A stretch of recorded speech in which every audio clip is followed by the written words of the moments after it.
One of the biggest mistakes during mold remediation is assuming that simply placing an air scrubber inside a room automatically prevents cross-contamination. It doesn't.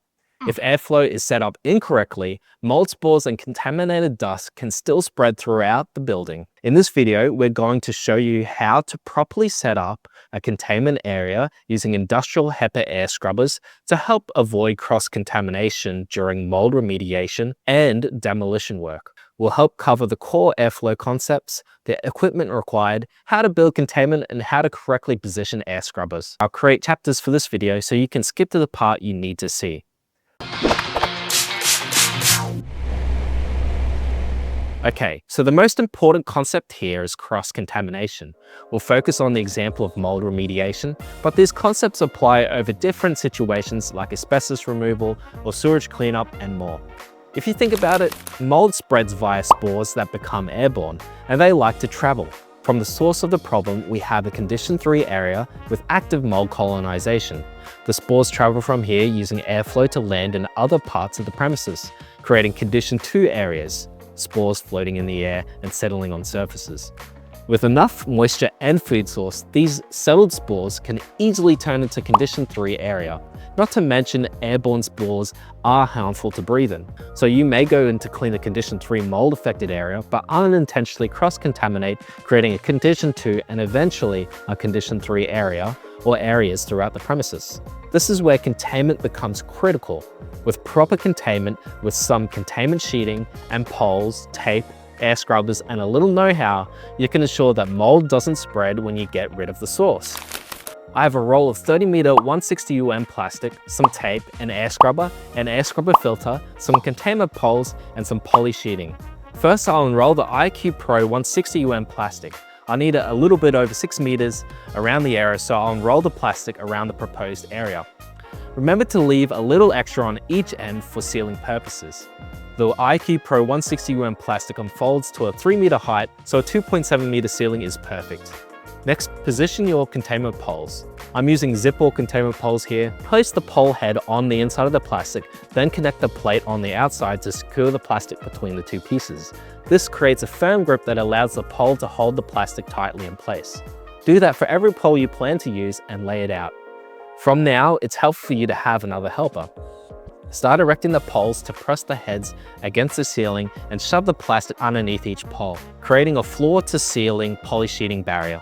From here, you'll need to set up a zip entrance. I used a zip wall zipper. Simply stick on the zipper, unzip, and cut a line with the zip cutting tool or knife. Zip it up and you should have a functioning entrance that you can slip through. You can use 2 zippers at once to create a zippable flap as well if you'd like. Now let's talk about the gaps.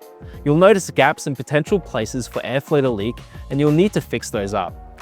Get your tape and tape those gaps to ensure no gaps occur. Look at the floor and the ceiling and the walls to ensure you're good. Congratulations, you've created a containment area. We strongly also suggest creating a smaller decon chamber, sometimes nicknamed an airlock, to mitigate possible air leakage when you enter and exit, and for a safe spot to don off your PPE when you're done. Okay, so you've created your containment barrier, but now you have to think about airflow and cleaning airborne contaminants. If you'd like to know how many air scrubbers you need, watch our video on that very subject, which I'll provide in the video's description. Just know for now that a 650 CFM air scrubber can cover up to 160 to 180 cubic meters if you want to reach that 4 to 6 air changes per hour.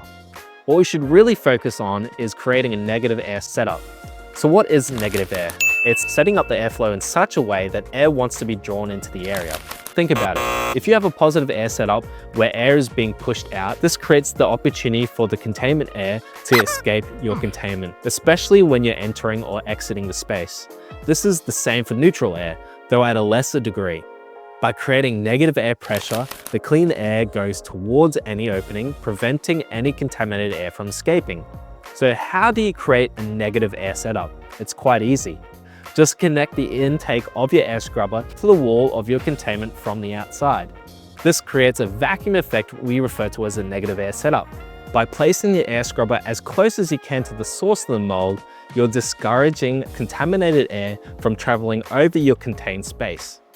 It is also recommended that you place an air scrubber pre-filter in the containment barrier wall furthest away from your air scrubber intake, away from the source. This means that the clean air is always traveling from the cleanest part of your containment towards the source. This is to further mitigate cross-contamination. Lastly, using a manometer, you can test your negative air pressure to ensure everything is set up correctly. Try to get at least -5 pascals sufficient negative air pressure. Now you should be ready to carry out your remediation. If you want to learn how to properly remediate mold at a professional level, I recommend completing a IICRC Applied Microbial Remediation course offered by IICRC approved training schools. IICRC are globally recognized as the industry standard in mold remediation, water and fire damage restoration, and more. Visiting IICRCcert.org can help you locate a course. If you're wondering about any of the products we've used in this video, I'll provide links below from our store, including air scrubbers, containment poles, poly sheeting, tape, and more. Here at Agile Equipment, we hire and sell equipment, products, and consumables to the restoration industry for water, fire, mold, and more. Check us out at agileequipment.com.au. Thanks for watching.